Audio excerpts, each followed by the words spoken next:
dead man either way. You're talking to a dead man, okay? If I go out this way, it's just me. But if I give over that name, I have family, people I love. They'll kill them too. Who will? People are watching. What people? So much bigger than you could ever imagine. It's the whole system. Oh, God, Why doesn't the Batman die here?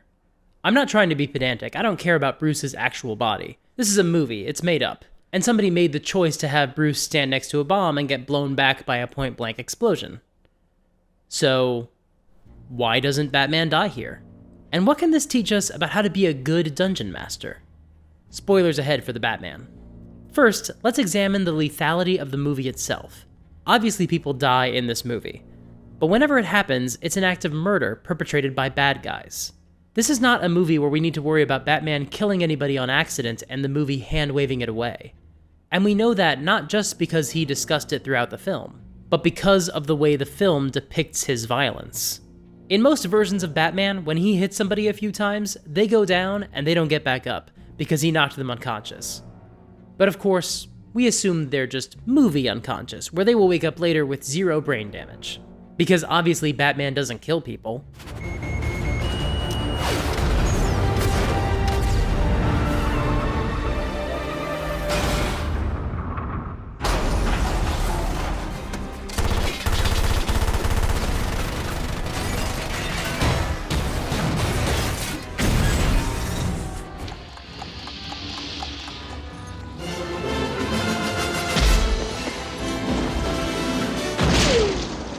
Okay, in theory he doesn't kill people.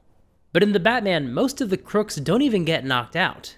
After the first fight, the camera deliberately shows us all of the thugs scrambling away, after he very clearly beat the stuffing out of them. They're gonna be pretty badly bruised and bloodied and maybe have some scars, physically or psychically, but we assume there won't be any lasting damage. Or at least that's what we're meant to assume, based on the filmmaking language at play.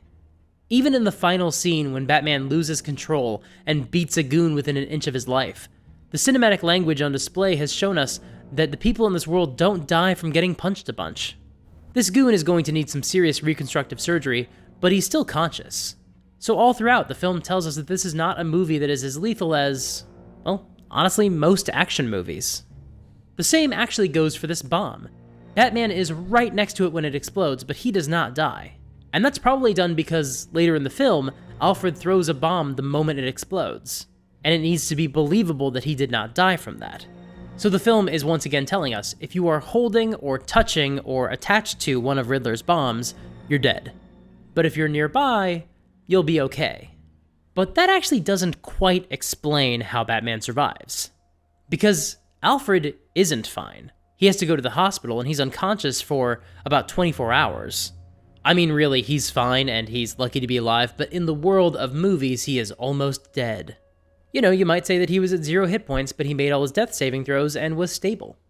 But Batman takes a bomb blast to the face, and he gets thrown backward across the room, which in the real world would liquefy his organs, and then he's fine in the next scene.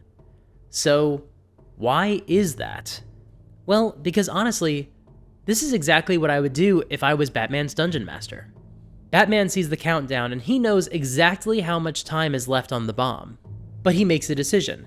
His safety is less important than trying to get the information from the DA. He chooses, as the countdown ticks down, to stay by the victim's side, because he's hoping that the DA will give him something, give him anything. It's perfectly in keeping with his character, and he even says that later in the film. I'm not afraid to die. If my player did that, willingly put his character in danger because the information mattered more to him, I mean, I would at least give him a point of inspiration. But I would also be forced to deal quite a bit of damage to that character. Because, you know, they stood next to a bomb. So I would roll a bunch of dice, but I doubt that I would actually count it all up. I would just tell them, the blast knocks you unconscious.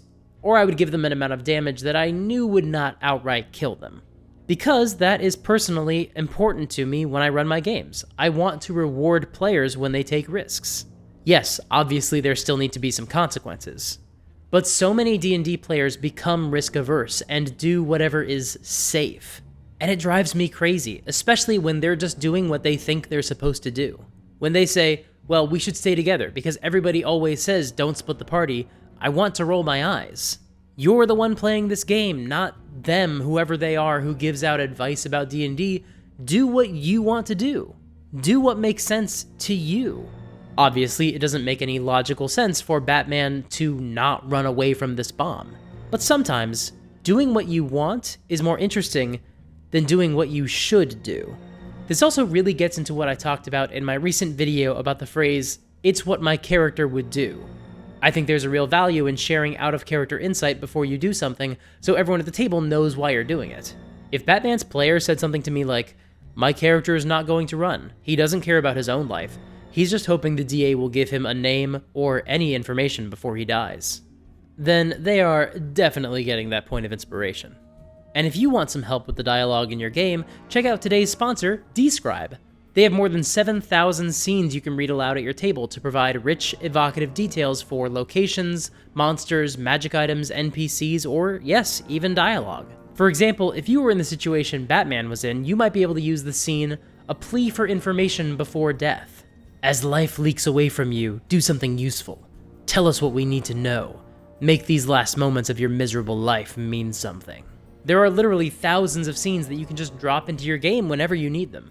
And you can get these scenes and so many more by visiting describe.com/supergeek and use the code SUPERGEEK at checkout to get 10% off of your first subscription payment. That's dscryb.com/supergeek. Thank you so much to Describe for sponsoring this video.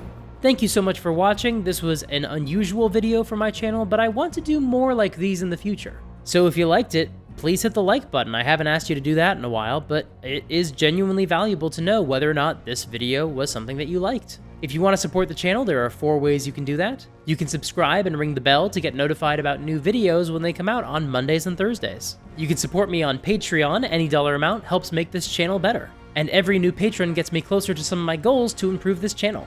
The 3rd way you can support is by joining my Discord and being a part of a cool community of people hanging out and talking about D&D and actual play and giving advice and putting together games. It's awesome. And the 4th and final way you can support the channel is by signing up for my newsletter and getting occasional updates about the things I've got going on. Thank you so much for watching, and until next time, play fair and have fun.